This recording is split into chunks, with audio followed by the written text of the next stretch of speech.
Good morning, students. How are you? Great. Yesterday we already have completed the chapter Landscape of the Soul by Nathalie Trevor. तो हमने जो भी discuss किया था उसका sum up करके मैंने बता दिया था आपको कल। तो आज जो है हम थोड़े से जो टेक्सचुअल क्वेश्चंस हैं, in short we are going to discuss those questions, but before starting the textual questions I am going to discuss the meaning of difficult words with you। तो कुछ जो difficult words आए हैं इसमें तो वो मैं आपको बता देता हूँ, तो आपने समझ लीजिएगा। तो लैंडस्केप का मतलब क्या होता है? लैंडस्केप होता है एक प्राकृतिक दृश्य, द नेचर ऑफ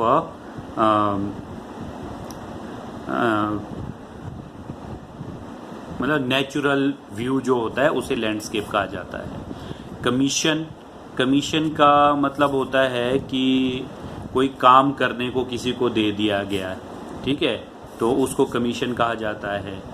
इसमें एक वर्ड आता है टैंग, TANG, टैंग। टैंग क्या था? एक राजवंश था चाइना का, ठीक है, और वो जो है उसका टाइम जो है, टैंग का टाइम को जो है चाइना का जो है गोल्डन पीरियड माना जाता है। वाटरफॉल तो आपको पता ही है सबको, जो झरना होता है जैसे ऊपर से जो पानी गिरता है, दैट इज वाटरफॉल, जलप्रपात भी बोलते हैं उसे। इमेंस, IMMENS, इमेंस का मतलब हो गया बहुत बड़ा, विशाल।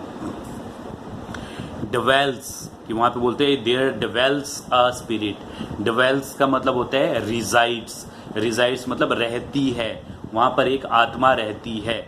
There dwells a spirit, it means वहाँ पर एक आत्मा रहती है। डिवेल्स का मतलब होता है रहती है। अटर, UTTER, अटर का मतलब हो गया बोलना। ब्रश आपको पता है पेंटिंग को बोलेंगे। क्लासिकल पुराना मतलब, ठीक है। कन्फ्यूशियस के बारे में भी इसमें एक जिक्र है। कन्फ्यूशियस जो है एक चीनी दार्शनिक थे, ठीक है। और एनिक्डोट मैंने कल भी बताया था आपको, जो स्टोरी होती है, फेबल होती है, जो मतलब लोगों के द्वारा बोली जाती है, दैट इज एनिक्डोट। रिवीलिंग होता है स्पष्ट करते हुए। ड्रैगन आपको पता ही है, जो स्नेक की तरह होता है, जिसमें विंग्स होते हैं, पंख होते हैं, मतलब पंखों वाला सांप बोल सकते हैं आप, ठीक है। फ्लैंडर कहा जाता है आज की डेट में जो फ्रांस है, नीदरलैंड है, बेल्जियम है, ठीक है। ये इकट्ठा ही था पहले पुराने टाइम में, ये सारा एरिया इकट्ठा था, उसको फ्लैंडर कहा जाता था। कौन कौन सा? फ्रांस, नीदरलैंड और बेल्जियम। और एंटवर्प जो है बेल्जियम का ओल्ड नेम है। मास्टर ब्लैक स्मिथ आपको पता है, कल बता दिया था मैंने, लोहार होता है। स्नीक्ड मतलब घुस जाना, किसी की आंखों मतलब किसी की नज़र से छुपते हुए कहीं अंदर घुस जाना। पैनल हो गया चित्र। डेलिकेट रियलिज्म, कि उसने जो है बिल्कुल वास्तविकता से बिल्कुल छोटी से छोटी चीज़ भी जो है बिल्कुल दिखा दी, that is delicate realism. Sweat हो गया किसी चीज़ से मारना, जैसे जो मक्खी मारने के लिए होती है ना, लगे तो वो जैसी, ठीक है, उससे मारते हैं, उसको स्वेट बोलते हैं, ठीक है। एपेरेंटाइज हो गया प्रशिक्षु, जो कोई जो है किसी व्यक्ति के पास ट्रेनिंग लेता है, ट्रेनी जिसको बोलते हैं आज की डेट में। इल्यूजनिस्टिक लाइकनेस मतलब इतनी ज़्यादा लाइकनेस कि आदमी को भ्रम हो जाए कि ये सच है कि झूठ है। एसेंस हो गया सार किसी चीज़ का। रिवील्स होता है दिखाने का। टेरिटरी हो गया किसी एरिया को कहा जाता है। फिगरेटिव पेंटिंग, ये भी मैंने बता दिया था कि यथार्थवादी चित्रकारी था। हॉरिजॉन्टल स्क्रोल, हॉरिजॉन्टल एक वर्टिकल हो गया, हॉरिजॉन्टल मतलब लेफ्ट टू राइट ओपन होगी। Pace, speed. फिर कॉन्सेप्चुअल स्पेस हो गया विचारों या कल्पना का संसार। कॉम्प्लीमेंट्री पूरक, वर्टिकल हो गया सीधा लंब, हॉरिजॉन्टल हो गया पड़ा हुआ, वर्टिकल खड़ा हुआ, हॉरिजॉन्टल पड़ा हुआ। इंटरेक्शन, इंटरेक्शन मतलब मीटिंग पॉइंट, बातचीत। रिसेप्टिव, रिसीव से बना है रिसेप्टिव, ग्रहण करना। मिडल वॉइड, बीच में, जैसे हमने कल पढ़ा था कि भाई ऊपर वर्टिकल है, नीचे हॉरिजॉन्टल है, बीच में खाली जगह है। वॉइड का मतलब हो गया खाली जगह। फंडामेंटल, फंडामेंटल मतलब बेसिक, मौलिक। और कंडुइट, कंडुइट होती है एक चैनल या एक पाइप या नली, कुछ भी बोल सकते हैं आप। तो ये थे वर्ड मीनिंग, ये मैं आपको सेंड कर दूंगा। और कुछ क्वेश्चंस हैं, 3-4 क्वेश्चंस हम डिस्कस कर लेते हैं, बाकी जो टेक्सचुअल क्वेश्चंस हैं वो हम बाद में करेंगे। तो पहला क्वेश्चन है, contrast the Chinese view of art with European view with example. अब जो चाइनीज़ व्यू ऑफ आर्ट है और यूरोपियन व्यू ऑफ आर्ट है, उसमें क्या डिफरेंस है, आपको कल बता दिया था मैंने वैसे। तो जो चाइनीज़ आर्टिस्ट है वो क्या करता है, Chinese artist take art as essence of inner life and spirit. जो चाइनीज़ आर्ट है वो क्या करता है, आर्ट को एक इनर लाइफ के रूप में सोचता है। और जो यूरोपियन आर्टिस्ट है वो जो है फिगरेटिव रिप्रेजेंटेशन के बारे में सोचता है कि रियल दिखनी चाहिए चीज़ें, ठीक है। European artist wants the viewer to borrow his eyes. जो यूरोपियन आर्टिस्ट है वो ये चाहता है कि जो व्यूअर है, जो देखने वाला है, वो आर्टिस्ट की आंखों से देखे। And look at the painting as he saw it. जो चाइनीज़ आर्टिस्ट है वो क्या चाहता है, he wants the viewer to enter his mind. लेकिन चाइनीज़ आर्टिस्ट ये चाहता है कि वो उसके माइंड में एंटर करे। And look at the painting as the landscape of the spirit. अब जैसे हमने कल वू डाउजी की बात पढ़ी थी, तो जो पेंटिंग जो वू डाउजी ने बनाई थी, the painting Wu Daozi made for the Tang emperor represented the Chinese view of art. तो वो जो है चाइनीज व्यू को रिप्रेजेंट कर रही थी। It was meant to show the emperor that outer beauty of figure is of no worth. कि वो ये शो करना चाह रहा था कि जो बाहरी सुंदरता है उसका कोई मोल नहीं है, आंतरिक सुंदरता जो है बहुत इंपॉर्टेंट है। It is the inner beauty that matters. The fly, और जो दूसरा पेंटिंग है वो मक्खी की पेंटिंग थी, वो क्विंटन ने ड्रॉ की थी। उसमें जो है पेंटर ने इतनी अच्छी तरह से मतलब ड्रॉ किया था कि जो और लोग हैं, जो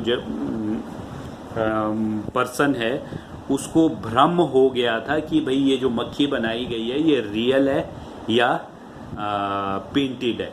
मतलब इतनी सूक्ष्म, मतलब इतनी बहुत बारीकी से जो है पेंटिंग की जाती है, ऐसा लगता है कि लोगों को किसी चीज़ के रियल होने का भ्रम हो जाए। तो ये डिफरेंस हो गया दोनों के बीच में। तो जो चाइनीज़ पेंटर है वो क्या चाहता है, he wants to enter the borrow in his mind.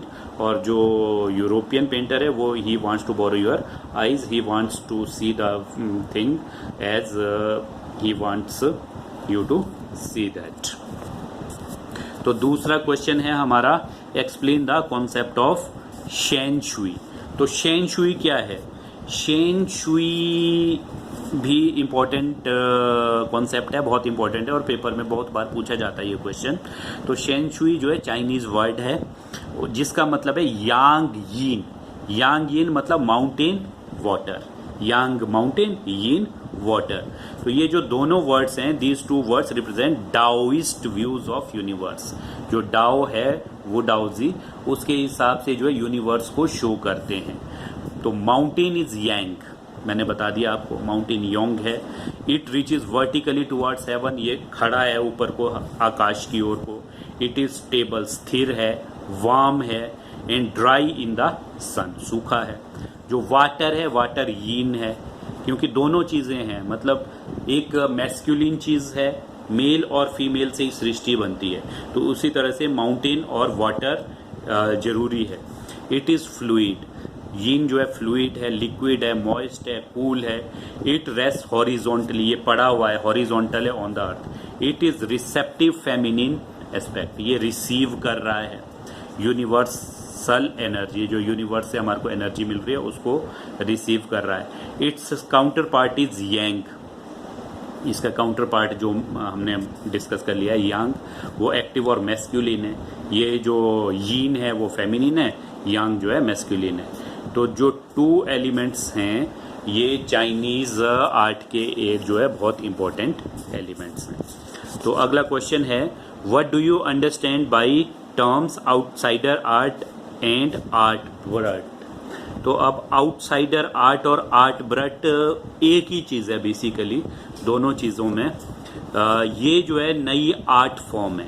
इसमें क्या है, ये जो आर्ट ब्रट है या आउटसाइडर आर्ट है, इसमें कंफ्यूज नहीं होना है आपने।